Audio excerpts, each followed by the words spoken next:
মনে রাখাটা প্রেম, আর মনে পড়াটা ভালোবাসা। তবে ভুলতে না পারাটাই মায়া। তুমি এমন একজন মানুষ যাকে আমি দূর থেকেও ভালোবাসতে পারি। তুমি এমন একজন মানুষ যাকে আমি স্পর্শ না করেও অনুভব করি। তোমাকে ভালোবাসি, তোমাকেই বাসব। তুমি পৃথিবীর সকল দুঃখ দিও, তাও আমি তোমার কাছেই থাকব। তবুও অপেক্ষায় থাকি, এই বুঝি তোমার মন গলবে, আমায় ডাকবে, ভালোবাসবে। তোমার উপর থেকে মায়া কমবে ভেবেছিলাম, কিন্তু আশ্চর্যের বিষয়, প্রতিদিনই যেন সেই মায়াটা আরো গভীর হয়ে যাচ্ছে। এই অনুভূতির নাম কি? কোনো ব্যাধি এটা, যেখানে ভুলতে গিয়ে আরো বেশি করে মনে পড়ে? তোমার থেকে দূরে যেতে যত রকম পথ আছে সবই চেষ্টা করেছি, শুধু করিনি, করে যাচ্ছি এবং করবও। কিন্তু ফলাফল শূন্য।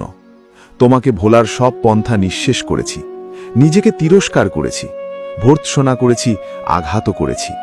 তবু একটুও মায়া কমেনি, উল্টো দিন দিন আরো বেড়েই যাচ্ছে। কি অদ্ভুত এই অনুভূতি!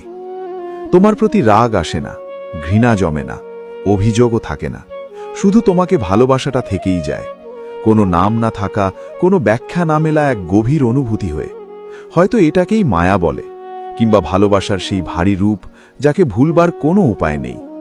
তুমি দূরে থেকেও এতটাই কাছের, এতটাই নিজের, যে ভুলতে গিয়েও তোমাকেই আরো বেশি খুঁজে পাই।